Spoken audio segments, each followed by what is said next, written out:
How you decide angle is big or small? It depends on you are taking the practical, you are doing the practical, so you know how what is the angle you have taken. मैं तुम्हें थोड़ा सा इसमें practical performance भी बताऊंगा थोड़ी सी, तो उससे तुम्हें आइडिया लग जाएगा।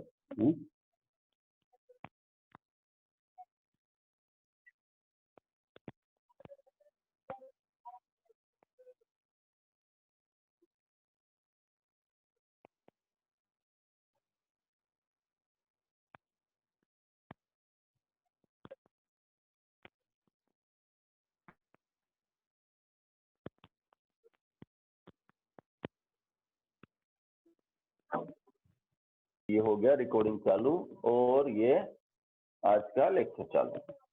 तो देखो कल वाली थोड़ी सी बातें बताता हूँ, 2-4 बस में रिजल्ट बता रहा हूँ बेटा। मैंने बताया था कोई प्रिज्म है, ये इसका प्रिज्म एंगल है, मान लो ये ए बी सरफेस है, ये एसी सरफेस है।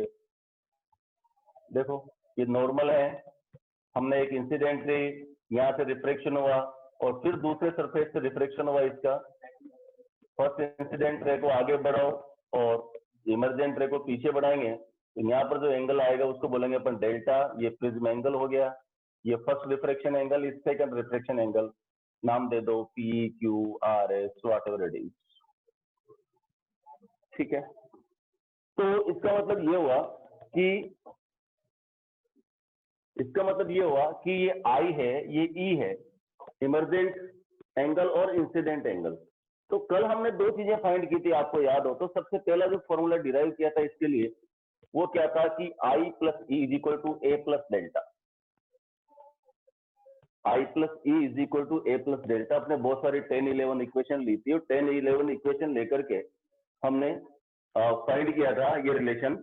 और ये रिलेशन क्या था, देखो कि I plus E is equal to A plus delta. I angle of incident, E angle of emergent, A the prism angle and delta is the deviation of the incident ray. Finally उसको कितना deviation हो ये भी हमने सीखा था। ठीक है बेटा, चलो अब फिर यहाँ के बाद में फिर हमारी जो बात आई, हमने निकाला फिर कि मिनिमम डेविएशन कब हो। भाई मिनिमम डेविएशन कब होगा, तो हमने वहां पर शर्त बताई थी कि अगर I is equal to e ले लें तो R1 is equal to R2 is equal to R मान लिया था अपन ने। तो यहाँ से I क्या आया था बेटा कि A plus delta minimum divided by 2 और R is equal to A by 2। Minimum deviation की शर्त थी हमारे पास। तो जैसे ही हमने शर्त को यहाँ पर रखा, ठीक है, तो हमारे पास म्यू क्या आया, sine A plus delta minimum by 2 divided by sine A by 2। ठीक है, और अगर मैं जो एंगल है स्मॉल एंगल्स हो, स्मॉल एंगल्स का मतलब आई और ई को अगर अपने स्मॉल ले लें, स्मॉल लेंगे तो क्या होगा, डेविएशन कम हो जाएगा। भाई आई और ई अगर छोटे होंगे तो डेविएशन क्या हो जाएगा, कम हो जाएगा। देखो ये इसको अपन ने कम कर दिया, इसको कम कर दिया तो R1 भी कम हो जाएगा। ठीक है, इधर देखो तो यहाँ पर ई भी डिक्रीज हो जाएगा। ठीक है ना। तो मैंने बोला था कि डेल्टा मिनिमम के केस में जो मैंने इसको कैलकुलेट किया था delta minimum, it was mu minus 1 into A. यहां तक की बात हमने की थी और कुछ 2-3 क्वेश्चन इसके ऊपर किए थे। आज क्योंकि मैं आपको बताने वाला हूं कि मैक्सिमम डेविएशन फ्रॉम प्रिज्म से मैक्सिमम डेविएशन क्या होगा, और मैक्सिमम डेविएशन पढ़ने के लिए हमें एक चीज की जरूरत है और उसको बोलते हैं अपन TIR, total internal reflection. Maximum deviation सीखने के लिए किसकी जरूरत पड़ेगी, हमें टोटल इंटरनल रिफ्लेक्शन की। तो पहले मैं थोड़ी सी जानकारी, थोड़ा सा ज्ञान आपको टोटल इंटरनल रिफ्लेक्शन का दे रहा हूं और उसके बाद में फिर अपन लेंगे कि मैक्सिमम डेविएशन कैसे होगा या कोई रे ग्रेड कैसे होगी, ग्रेडिंग की बात करेंगे आज अपन। ये हटा दो इसको। ठीक है, तो ये प्रिज्म की हमारे पास प्रीवियस नॉलेज है जो मैंने कल आपको बताया था, क्योंकि आज मैं बात करूंगा दूसरा टॉपिक की प्रिज्म से मैक्सिमम डेविएशन कब होगा, मैक्सिमम डेविएशन। और मैक्सिमम डेविएशन के लिए मुझे क्या चाहिए, TIR चाहिए, टोटल इंटरनल रिफ्लेक्शन चाहिए। तो आज अपन थोड़ी सी चर्चा करेंगे कि टोटल इंटरनल रिफ्लेक्शन क्या है। टोटल इंटरनल रिफ्लेक्शन, इसका मैं बेसिक कॉन्सेप्ट बताता हूं आपको। और बेसिक कॉन्सेप्ट क्या है, मैंने आपको बताया था कि जब लाइट रेज एक मीडियम से दूसरे मीडियम में जाती है, जब लाइट रेज एक मीडियम से दूसरे मीडियम में जाती है तो v1 बाई v2, λ1 बाई λ2 और μ2 बाई μ1 होता है। याद है आपको? इसका मतलब ये हुआ कि v inversely proportional to mu. अगर म्यू डेंस है तो v क्या होगा? कम होगा, लेस। और अगर म्यू रेयर है तो v क्या होगा? मोर, because the velocity of light is inversely proportional to the density of the medium। यूं भी बोल दो density of the medium। ज्यादा डेंस है, ज्यादा डेंसिटी है तो फिर क्या होगा? वेलोसिटी कम हो जाएगी, और अगर कम डेंसिटी है तो वेलोसिटी बढ़ जाएगी। It was the basic concept. ठीक है बेटा, इसी बेसिक कॉन्सेप्ट को लेकर के कि v inversely proportional to mu है, ठीक है, तो म्यू अगर कम है तो v ज्यादा। इसका मतलब ये हुआ कि अगर कोई लाइट रे डेंसर मीडियम से रेयर मीडियम में जाती है तो उसकी लाइट की वेलोसिटी बढ़ जाती है, और लाइट की वेलोसिटी बढ़ जाती है तो it go away from the normal. ये तो सबको याद है, सबको याद है ना बेटा? हाँ ठीक है, तो उसी को लेकर के TIR बना। तो TIR समझो जरा ध्यान से, 4 डायग्राम लेकर के समझाता हूं इसको।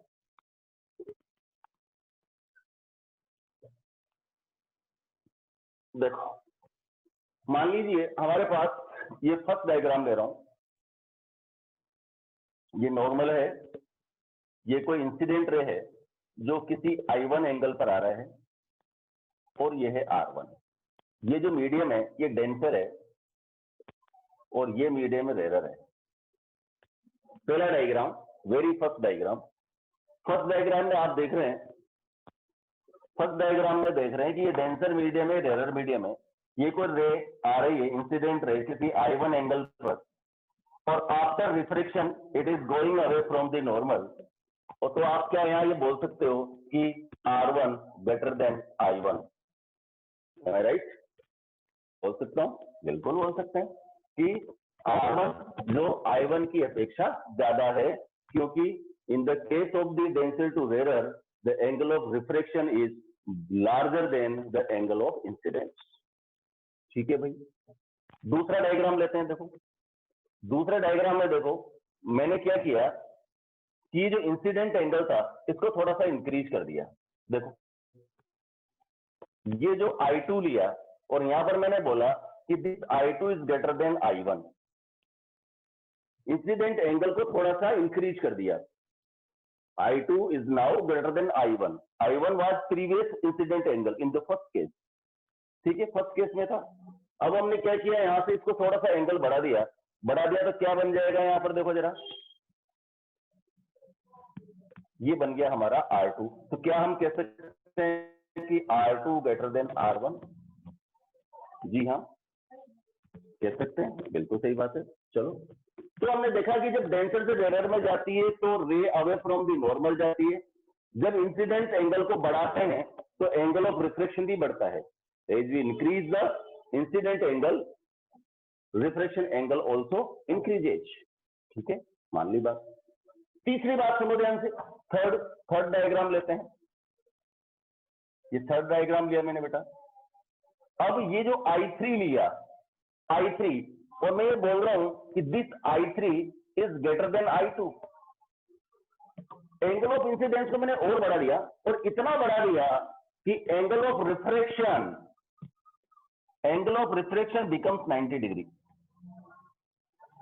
थर्ड डायग्राम, इंसिडेंट एंगल को मैंने इतना इंक्रीज कर दिया कि जो रिफ्रेक्शन एंगल है वो 90 डिग्री हो गया। तो इस इंसिडेंट एंगल को हम बोलेंगे क्रिटिकल एंगल। क्या बोलेंगे इसको? Critical angle. तो क्रिटिकल एंगल किसे कहेंगे? Critical angle is that incident angle for which the angle of refraction is 90 degree. दोबारा सुनो, critical angle is that incident angle for which the angle of reflection is 90 degree. तो क्या इस I3 को I3 को मैं क्या बोलूंगा यहां पर, IC, और R जो रिफ्रैक्शन एंगल है इट बिकम 90 डिग्री। ये रिफ्रैक्शन की मैक्सिमम पोजीशन हो गई 90 डिग्री पर रे रिफ्रैक्ट हो गई, इससे ज्यादा तो नहीं हो सकती ना। जैसे इससे ज्यादा होगी तो क्या होगा, वापस अपने मीडियम में आ जाएगी। तो लास्ट पोजीशन वही है कि अगर जो एंगल है, कौन सा एंगल, इंसिडेंट एंगल, अगर वो क्रिटिकल एंगल से भी ज्यादा हो जाए, देखो क्रिटिकल एंगल से भी ज्यादा हो जाए,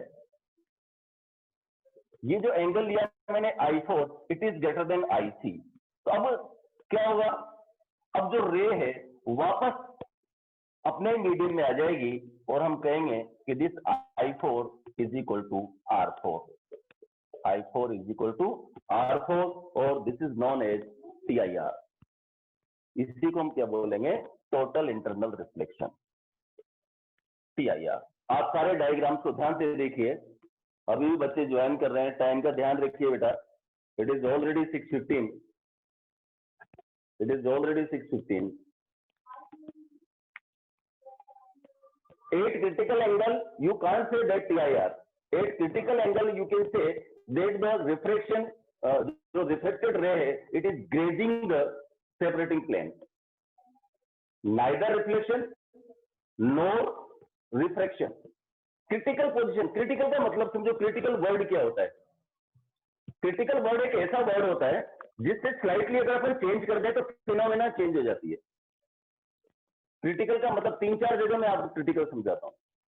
क्रिटिकल का मतलब होता है क्रिटिकल सिचुएशन। अब आम बोलचाल की भाषा में बोलते हैं अरे यार सिचुएशन बहुत क्रिटिकल है, सिचुएशन इज वेरी क्रिटिकल। और क्रिटिकल हमें क्या बताता है कि क्रिटिकल से अगर मान लीजिए थोड़ा सा भी इधर हो गया तो पॉजिटिव हो सकता है, थोड़ा सा इधर हो गया तो नेगेटिव हो सकता है। जैसे मान लीजिए कोई पेशेंट बहुत सीरियस है तो उसके लिए क्या कहा जाता है कि उस पेशेंट की हालत बहुत क्रिटिकल है, बहुत क्रिटिकल है। अगर दुआ दो, थोड़ा सा भी हो गया तो बच गया, और क्रिटिकल से ज्यादा हो गया तो मर गया, दोनों बातें हो सकती है। क्रिटिकल सिचुएशन, तो क्रिटिकल एंगल ऐसा एंगल है जिससे कम पर रिफ्लेक्शन होगा और जिससे ज्यादा पर रिफ्लेक्शन होगा। दोबारा समझो, critical angle is that angle, it is the critical situation of two phenomena. If incident angle is less than critical angle, there will be refraction. If the incident angle is larger than critical angle, the phenomena is reflection.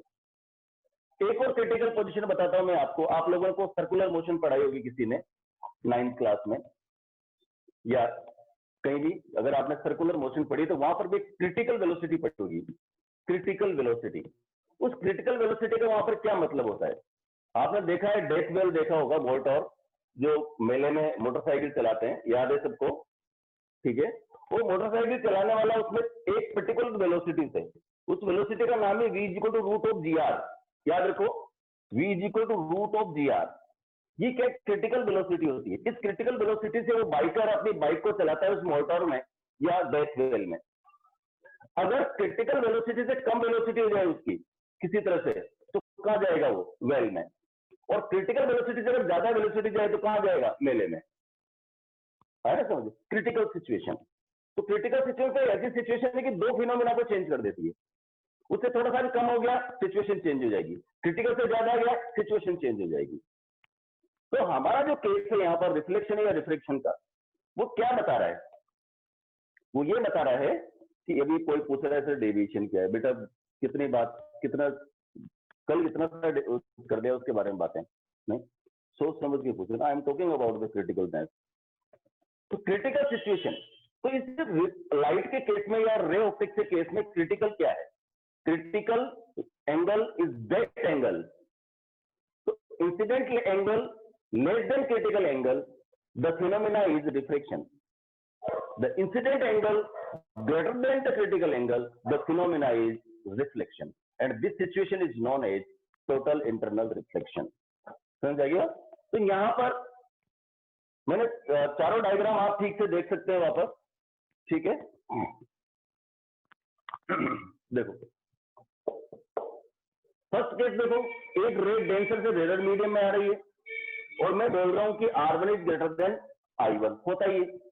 जब denser से rare में जाएंगे तो rare में velocity ज्यादा हो जाएगी, तो मैं बोल रहा हूं कि R1 is greater then I1।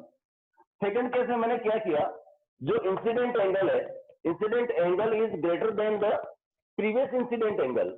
अगर मैं बोलूं कि I2 is greater then I1, तो जैसे जैसे मैं इंसिडेंट एंगल बढ़ाऊंगा रिफ्लेक्शन एंगल भी बढ़ता जाएगा।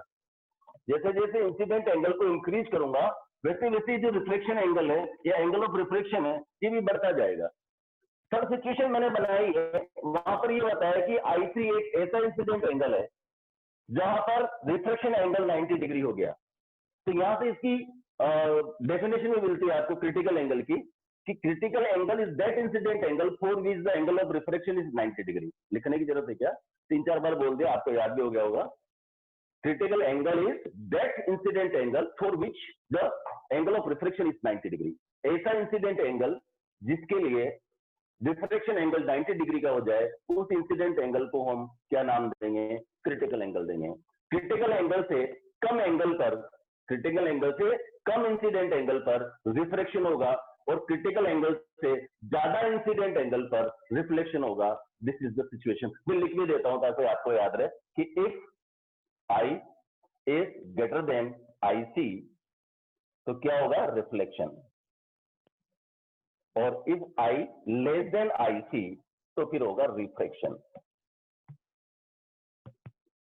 और I is equal to IC, it defines the critical situation, it defines the critical situation.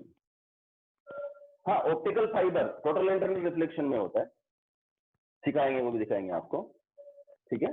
Case 3 में क्या पूछा बेटा, case 3 fourth situation is TIR, yes, fourth situation is TIR। और क्या पूछा, इफ वी हैव टू से minimum angle for TIR, yes, minimum angle is what, IC। IC से slightly ज्यादा ही होना चाहिए, क्योंकि IC पर भी रिफ्लेक्शन एंगल 90 डिग्री का होता है। आप उसको ना तो रिफ्लेक्शन बोलते हैं ना रिफ्रेक्शन बोलते हो। वहां आप कहोगे कि रिफ्लेक्शन आप एक बार के लिए फिर भी बोल सकते हो, क्योंकि जो रिफ्लेक्शन एंगल है वहां पर 90 डिग्री है। It's definition.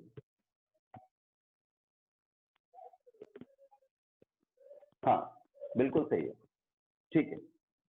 चले आगे बेटा। I is equal to IC is the critical position. I greater than IC reflection. I less than IC is refraction. ठीक है। अब यहां पर मुझे आपको एग्जांपल बनाने की जरूरत नहीं, बताने की जरूरत नहीं है, क्योंकि मैं ये जो मैंने सिचुएशन बताई है आपको, जो अपनी मैक्सिमम डेविएशन की बात कर रहे थे, वो प्रूव करने के लिए बताई है, ठीक है। तो TIR का कंडीशन समझ गए। TIR कब होगा, जब इंसिडेंट एंगल क्रिटिकल एंगल से ज्यादा होगा, और क्रिटिकल एंगल क्या है, वो इंसिडेंट एंगल है जहां पर रिफ्लेक्शन जो एंगल है वो कितना बन जाता है, 90 डिग्री का बन जाता है, ठीक है। चलो आगे चलते हैं, समझ गए ना, शाबाश।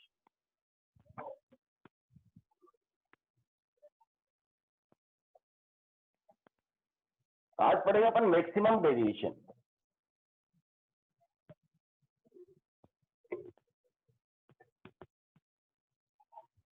देखो मैक्सिमम डेविएशन कैसे होगा,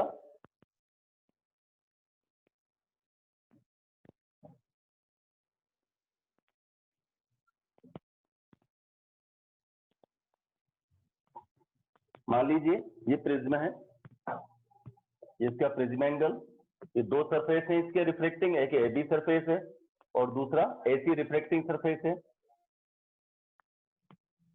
दिस इज नॉर्मल। यहां से हमने कोई रे ले ली, मान लो ये IG कोई एंगल है, इसको मैं IG इसलिए बोल रहा हूं क्योंकि इसके लिए जो एंगल ऑफ इमर्जेंट है वो क्या करेगी, ग्रेज हो जाती है। ऐसे देखो,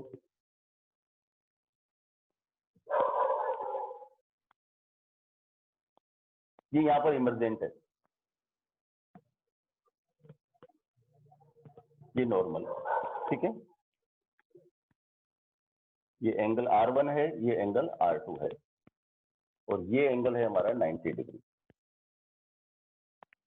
इसको आगे ले जाइए तो देख रहे होंगे आप, ये जो एंगल बन रहा है ये एंगल डेविएशन एंगल है, इसको बोलते हैं अपन मैक्सिमम डेविएशन डेल्टा।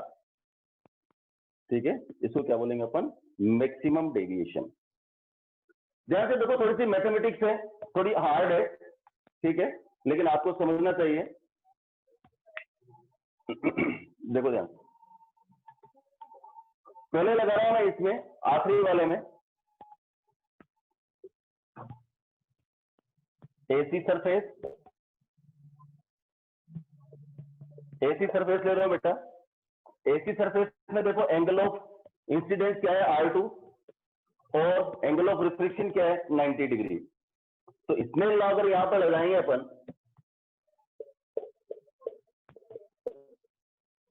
इसमें स्लो लगाओगे यहां पर, तो क्या आएगा? म्यू साइन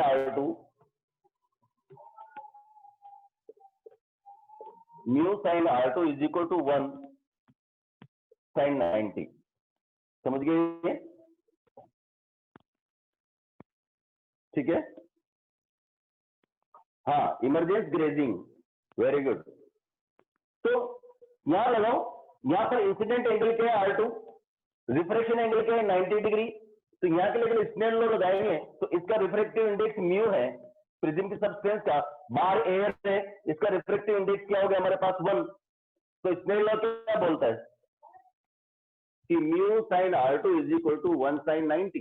क्या आप यहां से ऐसा लिख सकते हो बेटा, sine R2 is equal to 1 by mu? से equation number 1, check it out, समझ गए? दोबारा देखो, sine I upon sine R is equal to mu होता है बेटा। आई क्या है? R2, आर क्या है 90 डिग्री, म्यू है, ठीक है।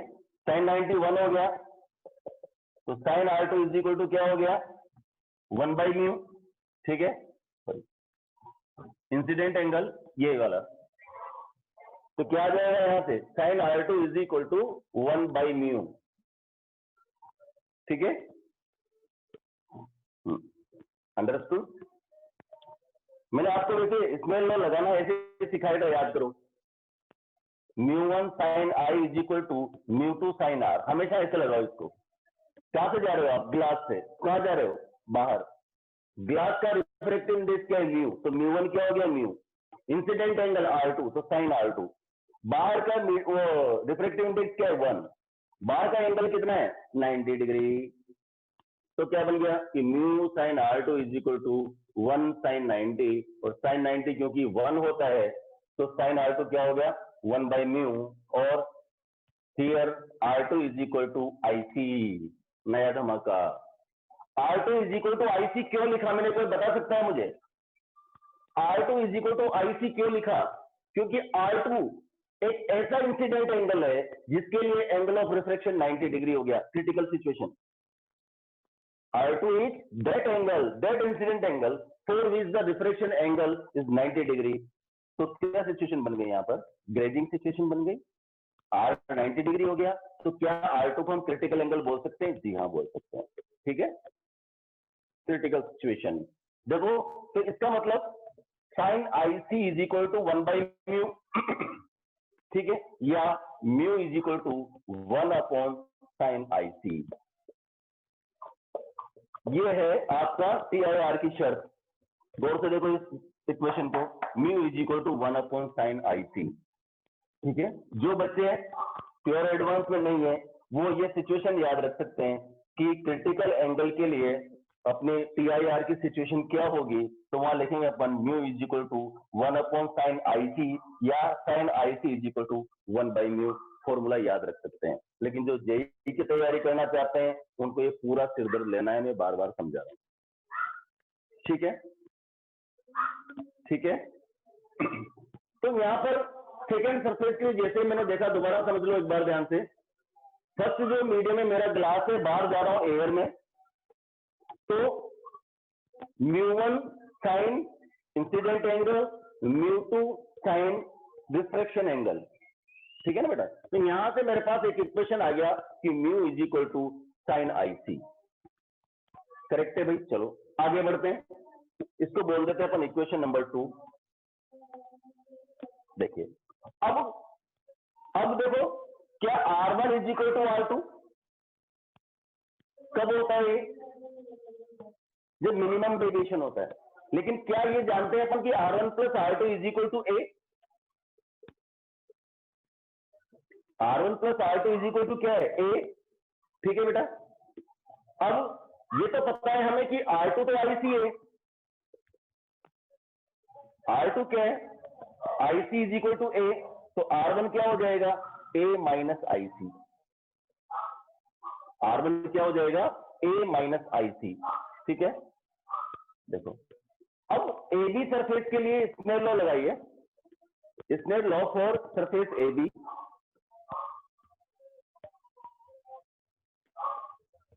AB सरफेस के लिए देखो, अब क्या लिखेंगे बेटा? 1 sin IG is equal to mu sin R1, isn't it? गौर से देखो, 1 sin IG is equal to mu sin R1। इधर का इंसिडेंट एंगल IG है, रिफ्रैक्टिव इंडेक्स 1 है, रिफ्रैक्टिव इंडेक्स म्यू है, रिफ्लेक्शन एंगल R1 है, तो 1 sin IG is equal to mu sin R1 या sin IG is equal to mu। यहां देखो बेटा, R1 क्या है? A minus IC, sin A minus IC। ठीक है ना बेटा? IC क्रिटिकल एंगल है, बिल्कुल सही, बिल्कुल ठीक है। ग्रेजिंग एंगल कब बनता है बेटा? जब कोई रे, रिफ्लेक्टेड रे सरफेस के साथ टच होती जाती है, उसको ग्रेज बोलते हैं, ग्रेज करना। ठीक है। R1 plus R2 is equal to A, बेटा कल वाले में पढ़ा था ना अपन ने, R1 plus R2 is equal to A। याद करो, कल जब मिनिमम वहां पर बताया था मैंने, प्रिज्म की डेरिवेशन बताई थी, उसमें बताया था। याद है? ठीक। चलो, तो यहां से साइन IG आ गया, mu sign A minus IC। क्या कोई साइन A माइनस B का फॉर्मूला बता सकता है? सबको याद है? तो ये हो जाएगा, देखो sine IG is equal to mu. देखना बेटा, sine A cos IC minus cos A sine IC। भाई आपने कहा था सर हमें मैक्सिमम डेविएशन सिखाओ, इसलिए सिखा रहा हूं। नहीं, yes yes 100% will be uploaded, don't worry. देखो बेटा, sine A minus B, sine A cos B minus cos A sine B। B की जगह क्या है यहाँ पर? IC, sine A cos IC minus cos A sine IC। Sine IC की value तो हमारे पास है 1 बाई म्यू, कोस IC की वैल्यू नहीं है। साइन को अगर कोस में कन्वर्ट करना है तो क्या बोलते हैं अपन? कोई आइडेंटिटी याद है आपको ट्रिग्नोमेट्री की? Sine square theta plus cos square theta is equal to 1। तो cos square theta is equal to 1 minus sine square theta. याद है ना? तो वैल्यू निकाल लें अपन। देखो इस तरफ निकाल लेते हैं, एक तरफ हमें दे रखा है कि sine IC is equal to 1 by mu. तो क्या cos IC is equal to under root 1 minus sine square IC, sine square theta plus cos square theta is equal to 1 होता है बेटा। याद है सबको? हाँ। तो अब साइन IC की वैल्यू यहाँ रख दूंगा, ध्यान से देखो जरा, आप तो सब मैथ्स में अच्छे बच्चे हो। यहाँ हो जाएगा 1 by mu square, sine IC is 1 by mu, तो 1 बाई म्यू स्क्वायर, और इसको अपन सोल्व करेंगे तो ये हो जाएगा mu square minus 1 divided by mu cos IC। तो cos IC is mu square minus 1 divided by mu. Sine IC मेरे पास है, कोस IC मेरे पास है, तो जैसे मैं यहाँ पर वैल्यू लिखता हूं, ध्यान से देखो क्या आएगा। दिख रहा है नीचे तक? हाँ दिख तो रहा होगा। ये हटा दो मैं इधर का, देखो इसको एक बार फिर समझ लो, फिर मैं हटाता हूं इसको, इधर लिखते हैं क्योंकि थोड़ी लंबी है डेरिवेशन। AC सरफेस के लिए अपन ने क्या किया बेटा? AC सरफेस देखो इधर वाला, mu sine R2 is equal to 1 sine 90 degree, और यहां से मिल गया मुझे sine IC is equal to 1 by mu. यहां से म्यू रिफ्लेक्शन क्रिटिकल एंगल और रिफ्लेक्टिव इंडेक्स में रिलेशन आ गया। ये कल मैंने सिखाया था आपको कि जो अंदर वाले एंगल ऑफ रिफ्लेक्शन है R1 R2, इन दोनों का जो एडिशन है A के बराबर है, तो R1 कैन बी रिटर्न, क्योंकि R2 IC के इक्वल है, तो R1 क्या हो गया? A minus IC। इस वैल्यू को मैं यहाँ पर प्लेस कर रहा हूं इसमें, तो क्या है देखो मेरे पास फाइनली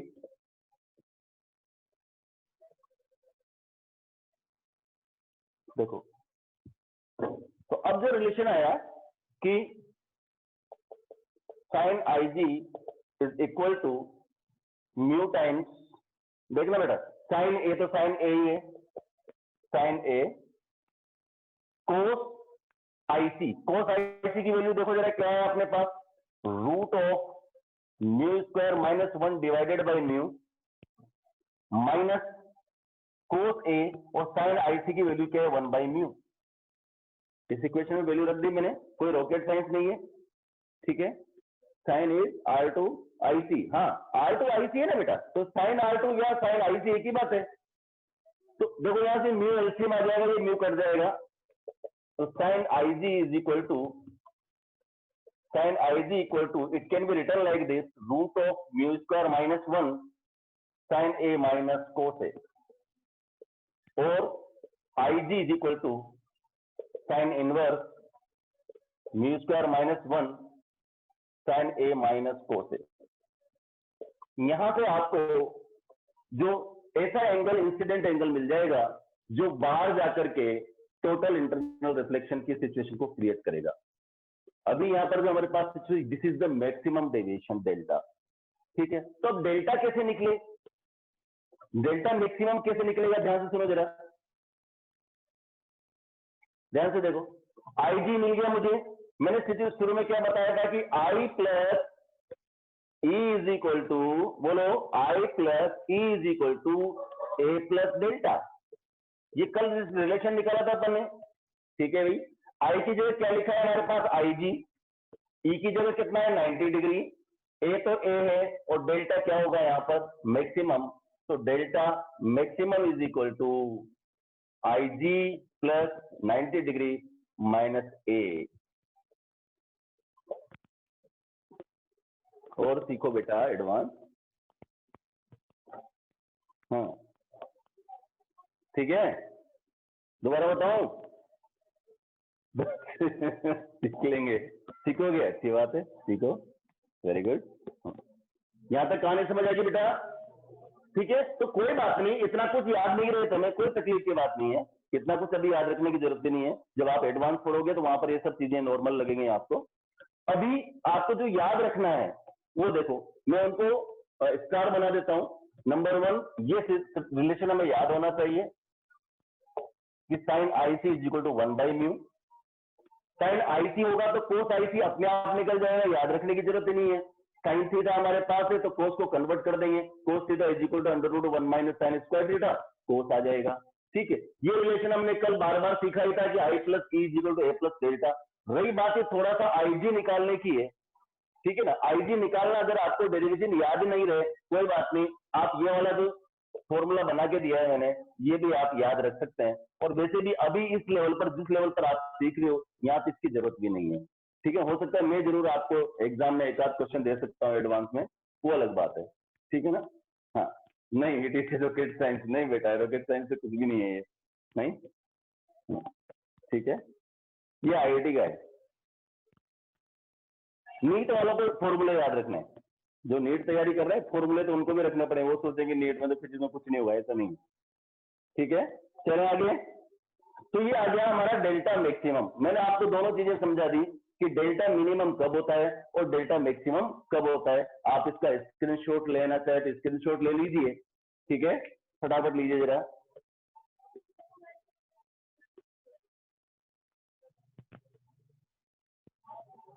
ठीक है, चले आगे, ग्रेजिंग एंगल। ओ एक छोटी सी बात, ग्रेजिंग एंगल सुनो ध्यान से, कुछ नहीं बेटा, देखो मैं अभी डायग्राम काम का नहीं रहा, यहां से इस R2 की वैल्यू ध्यान से समझना जरा, अगर इस R2 की वैल्यू कम होती, और ये कम कब होती, जब R1 ज्यादा होता, ठीक है ना बेटा, R1 इस केस में अगर ज्यादा होता तो R2 कम होता, कम होता तो ये रे बाहर निकल जाती, ये रे किधर निकल जाती, बाहर की तरफ निकल जाती। लेकिन अपने R2 को बढ़ा करके क्रिटिकल एंगल के इक्वल कर दिया, तो क्रिटिकल एंगल के इक्वल कर दिया तो रे ने यहां से ग्रेज कर लिया। अब एक बात और समझो, आगे बताने जा रहा हूं अभी, कि अब R2 को अगर मैं IC से भी ज्यादा कर दूं, IC से भी अगर ज्यादा हो जाए तो उस केस में क्या होगा, ये रे बाहर निकलने के बजाय, ग्रेड करने के बजाय अंदर आ जाएगी और इसका टोटल इंटरनल रिफ्लेक्शन हो जाएगा। क्या हो जाएगा इसका टोटल इंटरनल रिफ्लेक्शन। ठीक है, तो कंडीशन फॉर इमर्जिंग कंडीशन समझिए। देखो इमर्जिंग कंडीशन समझा रहा हूं बेटा।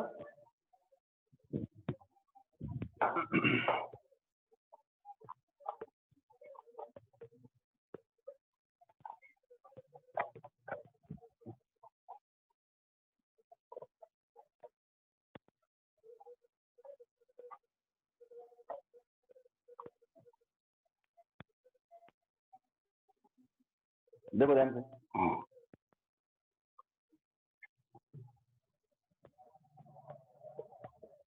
कंडीशन फॉर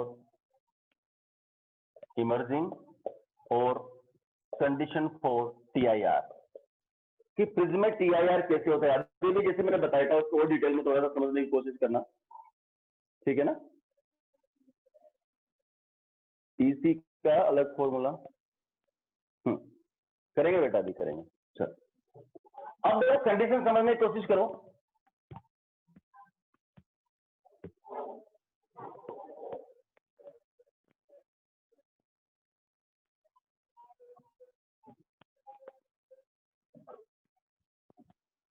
ये प्रिज्म, वो दो सरफेस ले लिया अपन ने, एंगल ए प्रिज्म है, ए बी सरफेस है, ए सी सरफेस है। ये नॉर्मल 1, नॉर्मल 2, ध्यान से देखना। अब इंसिडेंट एंगल मैक्सिमम कितना हो सकता है, दिमाग में जोर डालो। इंसिडेंट एंगल मैक्सिमम कितना हो सकता है, कोई बताएगा मुझे?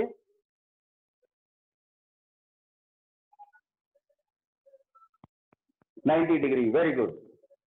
तो अगर यहां पर देखो ध्यान से, ये जो रे लिए मैंने, ये ग्रेजिंग ले रहा हूं ये और ये मान लीजिए ये जो एंगल है ये कितना डिग्री का है, यहां पर 90 डिग्री का। ठीक है भाई, ये हो गया हमारा R1, वही R2। ठीक है, अब ये देखते हैं कि ये जो रे है इस सरफेस से बाहर निकलेगी या ग्रेड करेगी या अंदर आएगी, ये समझने की चीज है। बहुत डेप्थ में समझने की कोशिश करो बेटा, है ना। अब इस ए बी सरफेस के लिए अगर मैं लगाऊं for surface A B, Snell's law लगाओ, इधर क्या आएगा 1 sin 90, करेक्ट है, is equal to mu sin R1। जो सिचुएशन पहले एसी के साथ थी, एसी सरफेस साथ थी, अब ये वाली सिचुएशन किधर आ गई, ए बी के साथ आ गई। ठीक है, ठीक है, तो क्या लिख सकता हूं इसको, sin 90 को 1 लिख दूंगा, तो इधर आ गया 1 is equal to mu sin R1। ठीक है, तो बेटा sin R1 is equal to क्या, 1 अपॉन म्यू, और 1 अपॉन म्यू आता है तो R1 को क्या बोलेंगे, क्रिटिकल एंगल। अब R1 क्या बन जाएगा, क्रिटिकल एंगल। तो here R1 is IC। First situation आ गई हमारे पास, R1 is equal to IC। देखना ध्यान से। अब अगर ये तो हो गया IC, लेकिन क्या हम ये जानते हैं कि R2 को बोलने में ग्रेटर देन IC। देखो यहां पर TIR कब होगा, TIR कब होगा इसके लिए, जब R2 की वैल्यू IC से ज्यादा होगी। दोबारा समझो, यहां पर क्या लिया था पहले अपन ने, R2 is equal to IC लिया था, और उस IC के लिए जो रे थी वो ग्रेड कर रही थी, इसका मतलब क्या था, रिफ्रैक्शन एंगल 90 डिग्री हो गया था।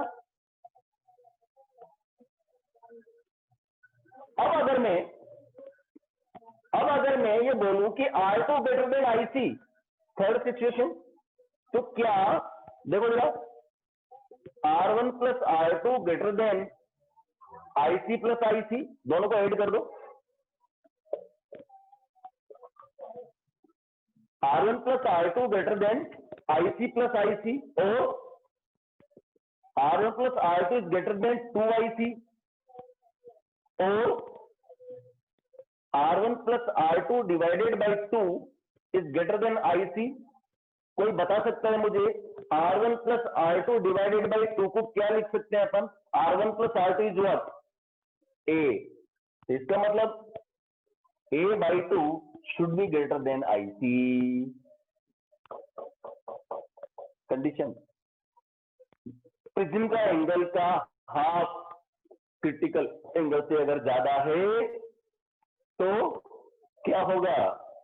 एंगल न तो इमर्ज होगी न ग्रेज करेगी, बल्कि वो TIR हो जाएगा, उसका टोटल इंटरनल रिफ्लेक्शन हो जाएगा। और ऐसे केस में देखना बेटा, यहां देखो, ये देखो, ये रे आ गई अंदर, और इस केस में this R2 and this angle will be same. उड़ गया ऊपर से ही ना, उड़ गया ना, है? दोबारा समझाओ। ए प्रिज्म एंगल बेटा, कौन पूछा रहे? ए प्रिज्म एंगल है, हाँ ए प्रिज्म एंगल है। थोड़ा सा और बताओ। चलो सुनो ध्यान से, वापस सिचुएशन समझो। मैंने आपको बताया कि अगर किसी प्रिज्म के लिए मैक्सिमम इंसिडेंट एंगल की मैं बात करूं, what will be that? 90 degree. अगर ये 90 डिग्री है, इसका मतलब ये हुआ कि R1 IC होना चाहिए, R1 should be IC, correct है भाई। अब ये IC है, ठीक है, ये IC है, तो R1 is equal to IC, but R2 should be greater than IC, क्योंकि R2 जब IC लिया था हमने, उस समय तो ये 90 डिग्री पर गया था, है ना बेटा? 90 डिग्री। अगर मैं R2 को देखो, हाँ अभी कोई एक बच्चे ने एक सवाल पूछा है, बहुत अच्छा पूछा है, सुनो ध्यान से, देखो 90 डिग्री। अब अगर मान लीजिए R1 अगर डिक्रीज होता है, जेरर से डेंस में जा रही ना रे, अगर ये R1 डिक्रीज होता है तो R2 विल इंक्रीज। अरे भाई R1 plus R2 is equal to A है ना, तो अगर R1 डिक्रीज होगा तो R2 इंक्रीज होगा, और R2 इंक्रीज होगा तो R2 तो पहले से IC था, IC से बड़ा हो गया ना, और IC से बड़ा हो गया तो क्या होगा? इमरजेंसी तो होगी नहीं, इमर्ज तो होगी नहीं, इमर्ज नहीं होगी, ग्रेज भी नहीं होगी। ग्रेज तो R2 is equal to IC पर होती है, तो इसका मतलब कहां जाएगी? अंदर आ जाएगी वापस, टोटल इंटरनल रिफ्लेक्शन हो जाएगा। हाँ समझ गया ना बेटा? वेरी गुड, वेरी गुड, बहुत बढ़िया। तो दिस इज द कंडीशन। तो क्या मैं ये भी लिख सकता हूं? देखो एक चीज और लिखते हैं कि sine A/2 greater than sine IC। बहुत सारी सिचुएशंस को कंसिडर कर सकते हो यहां पर तुम, ठीक है? ये सब बेटा एडवांस लेवल पर आता है। मैक्सिमम डेविएशन समझ आ गया, इमर्जिंग की कंडीशन समझ में आ गई, ठीक है? ये सारी कंडीशन आपको याद होना चाहिए, ठीक है? नेक्स्ट जो एग्जाम होगा उसमें पूछूंगा मिनिमम डेविएशन की क्या क्या कंडीशन थी, और मैक्सिमम डेविएशन की क्या क्या कंडीशन है, इमर्जिंग की क्या कंडीशन है, ये सारी कंडीशन आप लोगों को याद रखनी है, ठीक है? चलो आगे चलते हैं। मजा आ गया? अच्छा, चलो तो ये सब आप इसका करो, एक फोटो खींच लो। वैसे मैं इसको अभी अपलोड कर दूंगा 2-1 घंटे में, तो आप इसको देख भी सकते हो वापस, ऐसी कोई बात नहीं, ठीक है?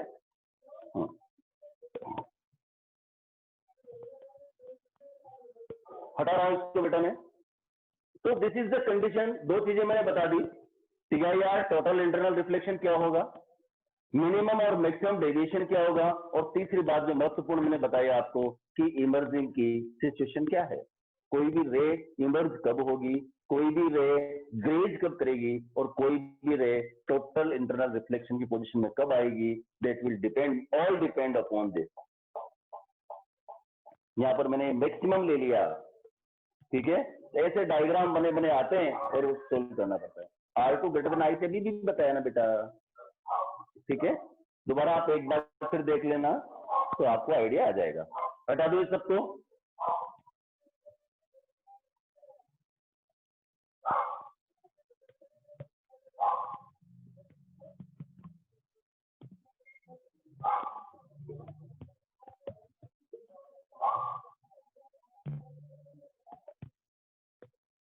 देखिए अब प्रिज्म की एक और इवेंट, मैं आपको सारी इवेंट्स याद दिलाता हूं अगर आप लोगों को ध्यान हो। आज वाला मैं अभी यूट्यूब पर भी अपलोड करूंगा, BCA ऐप पे तो सब मिलेगा, वहां तो होता ही है, वहां तो मैं दे देता हूं तो सारे वहीं से आते हैं, फिर वहां भी देख सकते हो, कहीं भी देखो, उससे कोई फर्क नहीं पड़ता। ध्यान से समझो जरा, मैंने जब लेक्चर शुरू किया था इसका रे ऑप्टिक्स का, तो रे ऑप्टिक्स की मैंने 6, 7, 8 बताई थी सिचुएशन। क्या आपको याद है? नंबर 1, पहली सिचुएशन का नाम बताया था कि लाइट का जो फर्स्ट फिनोमिना, उसका नाम दिया था मैंने रिफ्लेक्शन। लिख के ये देता हूं तो आपको ध्यान रहे वापस। फर्स्ट चीज बोली थी मैंने रिफ्लेक्शन, ठीक है। दूसरी इवेंट का नाम बताया था रिफ्रैक्शन।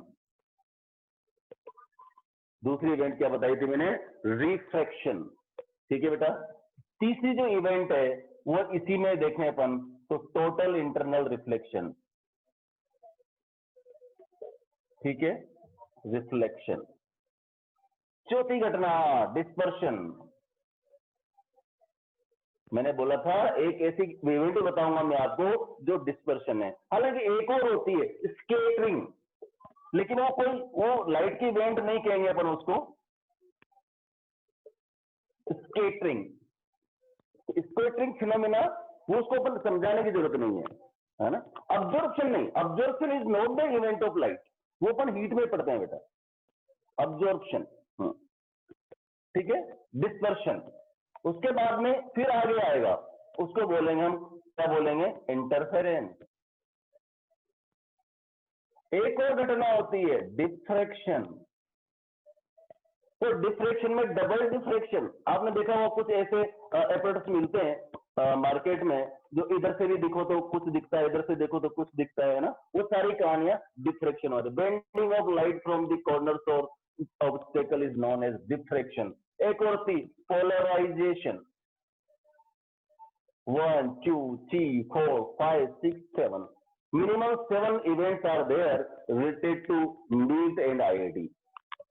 अभी तक हमने केवल दो चीजें पढ़ी है, रिफ्लेक्शन पढ़ा है, रिफ्रैक्शन पढ़ा है। आज हमने टोटल इंटरनल रिफ्लेक्शन के बारे में थोड़ी सी जानकारी प्राप्त की है, और अब बात करूंगा मैं डिस्पर्शन। डिप्रेशन नहीं, डिस्पर्शन।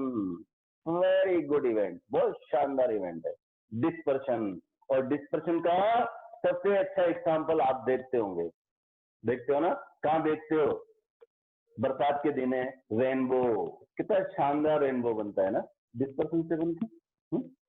रिफ्रैक्शन की घटना बोल देते हैं, डिफ्रैक्शन की और भी कई घटना थी। देखो जैसे जैसे आपका लेवल बढ़ता जाता है फिजिक्स में, वैसे वैसे उनके नाम चेंज हो जाते हैं। अभी भी अगर मैं किसी बच्चे से पूछूंगा कि जो कमरे के अंदर जो लाइट दिखती है वो कौन सी इवेंट के कारण दिखती है, अगर मैं अभी आपसे पूछूं, कुछ बच्चों को याद हो तो मुझे पता नहीं, लेकिन अगर मान लीजिए मैं आपसे पूछूं कि आपने जो इलेक्ट्रिसिटी को क्लोज कर रखा है, बाहर सन है और उस कमरे के अंदर जो लाइट आ रही है वो लाइट किसके कारण है, तो बच्चे नाम लेंगे सर वेरी सिंपल। कौन सी सर? रिफ्लेक्शन हो रहा है ना, reflection. No, forget it. Reflection के कारण लाइट नहीं दिखती है, कमरे में प्रकाश रिफ्लेक्शन के कारण नहीं होता है। रूम में जो लाइट होती है वो होती है डिफ्रैक्शन के कारण, डिफ्रैक्शन के कारण। मैं भी पढ़ा हूं, सारा बोलना सुनता है। कौन सी इवेंट है? डिफ्रैक्शन। क्योंकि जब मैं बोलता हूं तो साउंड एनर्जी, जो साउंड वेव्स है, वो ऑब्स्टेकल के कॉर्नर से मुड़ मुड़ करके जाती है, डिफ्रैक्शन, ठीक है। डिफ्रैक्शन जो इवेंट है वो पढ़ते हैं अपन वेव ऑप्टिक्स में, वेव ऑप्टिक्स में नहीं है उसका।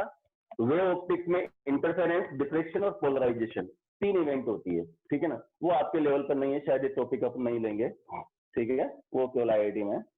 ध्यान से देखें जरा, तो डिस्पर्शन की बात करते हैं, आज इस इवेंट की बात करेंगे व्हाट इज डिस्पर्शन, और डिस्पर्शन का जो इवेंट है वो कौन देता है, प्रिज्म। डिस्पर्शन किससे, थ्रू प्रिज्म। प्रिज्म का एक इवेंट है, और आपने सुना है कि when white light enters in prism after refraction it splits into 7 constituent colors with pure, that is dispersion, है ना, 7 bands, very good। 7 bands में कैसे डिवाइड होती है, देखो जरा ध्यान से, वैसे सबको याद है, फिर भी एक बार हम बता देता हूं। मान लीजिए प्रिज्म है, ठीक है, ये कोई व्हाइट लाइट है, यहां से आई, इसको मैंने आगे बढ़ा दिया, देखो बेटा रिफ्रैक्शन हो रहा है 2 3 4 5 6 7, और ये यहां से डेविएट हो गई 1 2 3 4 5 6 7, कुछ ज्यादा ही हो गई। देखो ये बन गया हमारा VIB ZYOR, यहां पर हमारा डेविएशन है। ये व्हाइट लाइट है, white light enters in prism due to the event of dispersion, it splits into 7 constituent colors, and this event is known as dispersion through prism, what is known as dispersion through prism।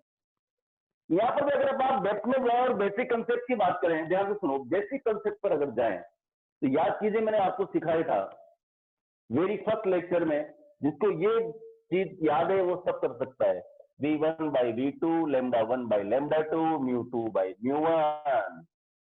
क्या हम बता सकते हैं क्या कि lambda inversely proportional to mu, sorry inversely proportional to mu, जिसकी wavelength ज्यादा होगी उसका डेविएशन कम होगा, जिसकी वेवलेंथ ज्यादा होगी उसका डेविएशन कम होगा। वेवलेंथ सबसे ज्यादा किसकी है, रेड कलर की, यस, तो उसका डेविएशन सबसे कम होगा। वायलेट की सबसे कम, तो डेविएशन वायलेट का सबसे ज्यादा होगा। देखो बेचारा नीचे पहुंच गया, वायलेट नीचे नीचे पहुंच गया, रेड ऊपर है, ठीक है ना। तो कौन डिसाइड करता है इसको, lambda inversely proportional to mu.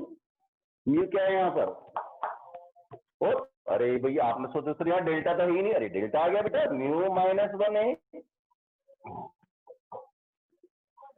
सब कुछ मैथमेटिक्स बोलती है फिजिक्स में, हम कुछ नहीं बोलते, सब कुछ एक्सपेरिमेंटेड है, सब कुछ जानते हैं अपन।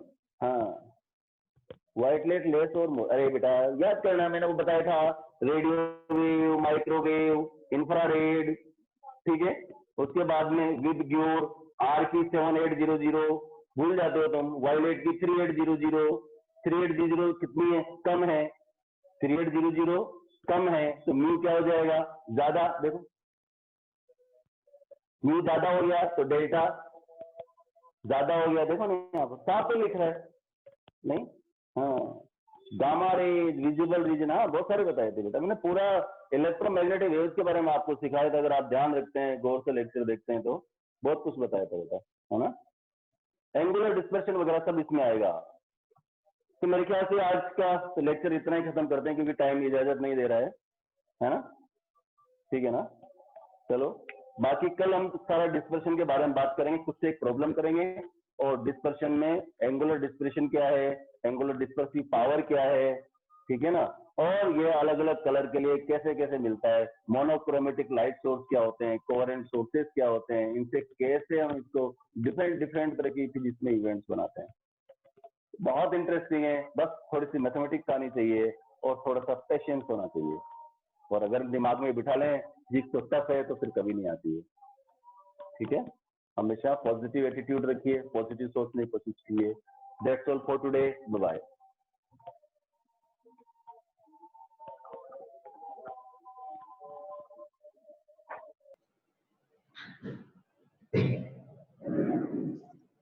एक मिनट,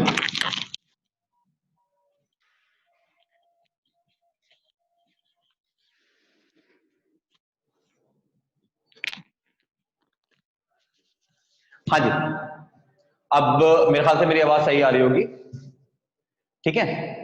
तो बेटा जैसे हम कल बात कर रहे थे, तो हम उसी वाली बात को आज आगे बढ़ाते हैं। कल कुछ बच्चों के मतलब मैसेज आए, मैंने जो है वो लगातार काफी चीजों के मैंने बारे में देखा, तो मुझे ये वाली बात, तो मुझे ये समझ में आया कि कुछ बच्चों को ना अभी भी स्टिल कुछ कंफ्यूजन्स हैं, ठीक है। अब सबसे पहली बात एक चीज सारे के सारे सुन लो बेटा। सबसे पहले मैं, ठीक है जी बेटा, देखो आप जरा पहले सारे सारे एक बात मेरी सुन लो। सबसे पहले मैं आपको पहले एक पूरा का पूरा टॉपिक मैं आप लोगों को समझाऊंगा, ठीक है। तब तक अपने चैट बॉक्स को मिनिमम यूज करें, कोई भी जरूरत नहीं है चैट बॉक्स को अपने एट दैट मोमेंट यूज करने की, ठीक है। उसके बाद में मैं आपको खुद टाइम दूंगा, जो जो चीजें हैं मैं उसके बारे में खुद पूरा पूरा ध्यान रखूंगा कि आप लोग को टाइम मिले, आप लोग को रब करने के लिए भी टाइम मिले, आप लोग को जितनी भी रिक्वायरमेंट है उनके लिए आपको टाइम मिले, ये मैं खुद ध्यान रखूंगा। तो इसलिए चैट बॉक्स का मैं आपसे खुद कहूंगा कि बेटा जो है वो आपको कितने कौन कौन से क्वेश्चन की रिक्वायरमेंट हो रही है, कहाँ कहाँ पर क्वेश्चन आपको परेशान कर रहे हैं, वहां पर मैं आप लोग को खुद बताऊंगा। तो बेटा हम स्टार्ट करते हैं। जैसे हमने कल कोई कैमरे की प्रॉब्लम बता रहा है,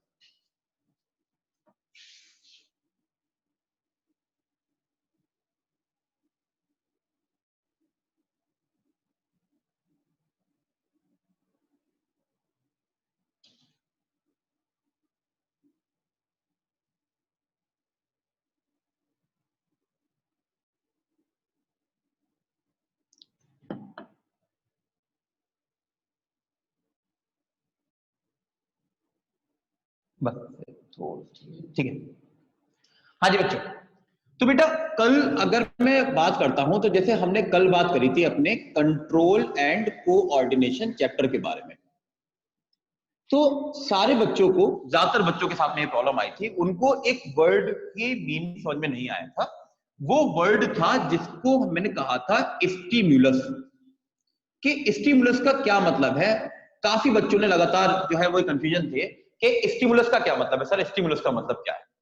तो अगर मैं बात करता हूं स्टिमुलस, तो स्टिमुलस हमारा कोई भी एक, हमेशा ध्यान रखना, स्टिमुलस एक तरीके से एक एक्शन है, सबसे पहली बात, ठीक है। स्टिमुलस क्या है, स्टिमुलस एक एक्शन है। हाँ बड़े बड़े फॉन्ट लिख रहा हूं मैं, लगातार तुम लोगों को दिखाई देंगे, ठीक है। तो अगर मैं स्टिमुलस की बात कर रहा हूं